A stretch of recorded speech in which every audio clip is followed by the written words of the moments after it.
everyone, Zeddy here again with a bit of a later video. We had our suspicions, and the mini set has been announced, the one to go with Festival Legends, and now we know its name. It's the Audiopocalypse. We have the return of one of the favorite mechanics in Hearthstone, dual class cards. We have some cards to go over. There's going to be reveals, apparently creator reveals. I might be involved in. I might not be happy about the class I got. We'll talk about that maybe at a future date. And we have a giveaway going on. This is not the 69,420 giveaway, but a giveaway for the mini set. I'm going to give 2 out of my own pocket. Normally I can only gift golden ones. They don't let you gift the regular ones.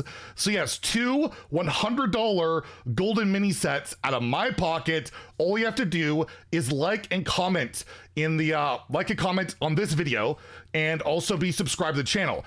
For every 1,000 subs we hit until the mini set comes out next Wednesday, I believe it's coming out on May 31st, I will add another mini set, and that's a golden one. Comes like a diamond card too, so hit that sub button.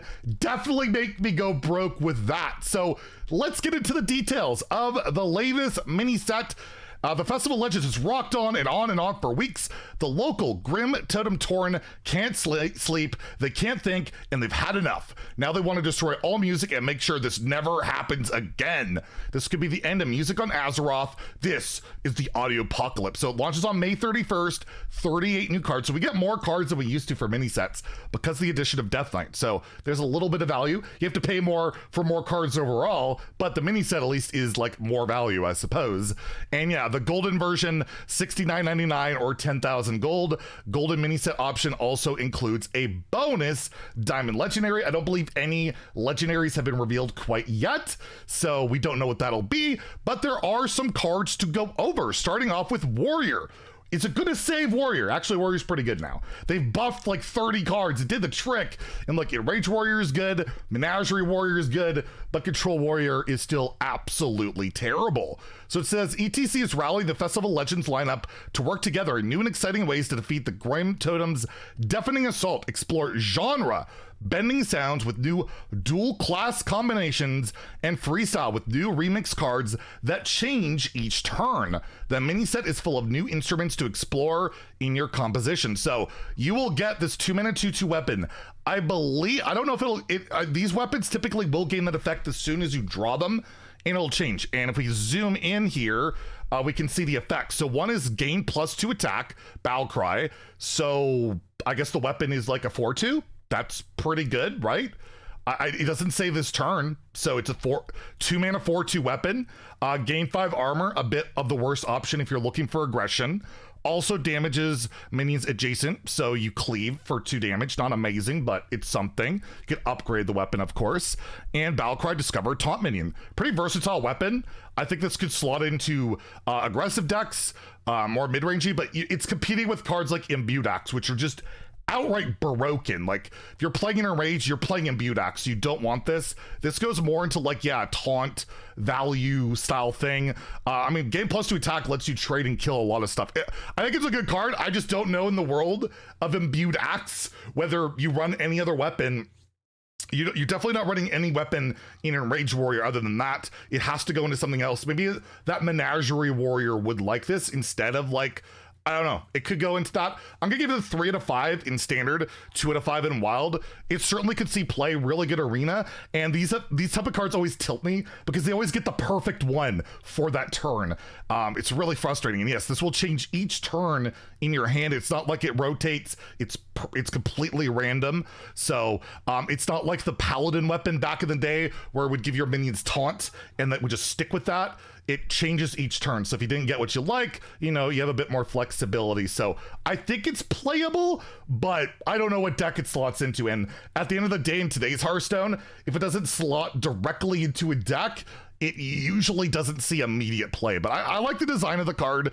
It's less tilting in the randomness than the older cards that were like this. And there's some really good rolls on here, like getting a taunt minion, gaining attack, really solid. And the cleave can be pretty good too. 2-mana deal 6. I mean, that's not too bad at all. It's just the armor is not great, but even armor can be good depending on your deck. So yeah, overall, I'll give it a 3. It's just Imbued Axe, I think, just takes the spot in most warrior decks because that card is outright broken. It just is. And then we we have dual class cards with some pretty cool different combinations. We have Warrior, and it looks like Demon Hunter will be combined. We have 11 classes. How are they going to mix and match all of them? We have the Abyssal Bassist. Sorry, still thinking about I love you, man. Slapping the bass. It's a 7 mana, 4/7 taunt lifesteal demon. So it's overcosted by about 1 to 2 mana. I'd say 1 mana because it has lifesteal. However, it costs 2 less for each weapon you've equipped this game. Didn't I say Demon Hunter needed more weapon destruction cards? Well, if you played 3 weapons, you play this for 1 mana. And you're playing cheap weapons or whatever, that could be pretty good. There's no deck right now that's spamming weapons, but both Warrior and Demon Hunter can play this card and possibly use it. In Wild, you have like Philosophy, which can copy this as it's a demon. And it's a pretty, I mean, mana cheat, taunt, lifesteal. There's got to be potential for it.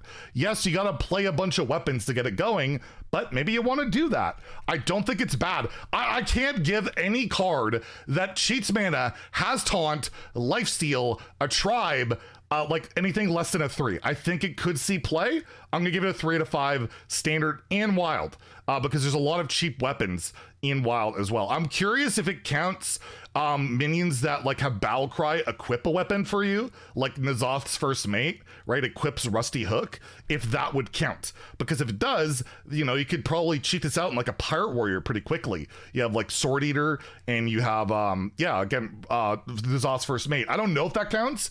It says you've equipped. That's probably the minion equipping it, so it probably doesn't, but just something to throw out there. And then we also have Through the Fell and the Flames, a Dragon Force reference if I've ever seen one. Iconic song. I 5-starred that in Guitar Hero 3 on Expert. Yes, I used to play that game. I learned to tap. I'm old, okay? But I did 5-star that. I didn't 100%. I'm not crazy, but I was pretty good. Anyways, 0 mana Fell Spell, dual class again. Give a minion rush for 0 mana, finale, and +1/+1. I mean, almost every 0 mana sorry, I'm probably blocking this a little bit here. Almost every 0 mana spell in the history of Hearthstone, well, not quite, but a lot have seen play, and you're giving a 0 mana spell that's proactive, possible buff, and giving it to any class, not any class, Demon Hunter and Warrior. That seems pretty good. That's also pretty solid. You could throw this into Enrage to get extra procs. You play this on 2 with your like Anima Extractor. That becomes a 2/5 with Rush. Seems really solid in like a lot of different decks. Really good card. I think it's really good in both Warrior and Demon Hunter in current strategies, and you probably cycle enough that you can justify running it. And there's a lot of stuff that you really don't mind giving Rush, well, in the game, period. I'm giving this like, I almost want to give it a 5. I'll give it a 4 out of 5 in standard. I don't know, 3 out of 5 in wild. I don't know exactly what you're running in wild. Maybe Risky Skipper Warrior there.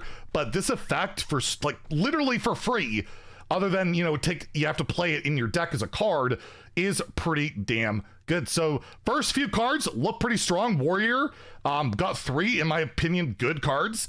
They said the card library for full reveal schedule, I don't know if it's up yet. I looked earlier. It doesn't look like it's up.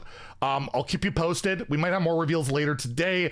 Again, I'll upload as soon as I can. I am, by the way, going through some medical stuff behind the scenes, so I might not be as timely, especially tomorrow, as I have been lately. So we'll see, but stay tuned. I'll keep you up to date as much as I can, and enter that giveaway. And if you enjoyed the video, please like and subscribe. Have a great day, and stay salty, my friends.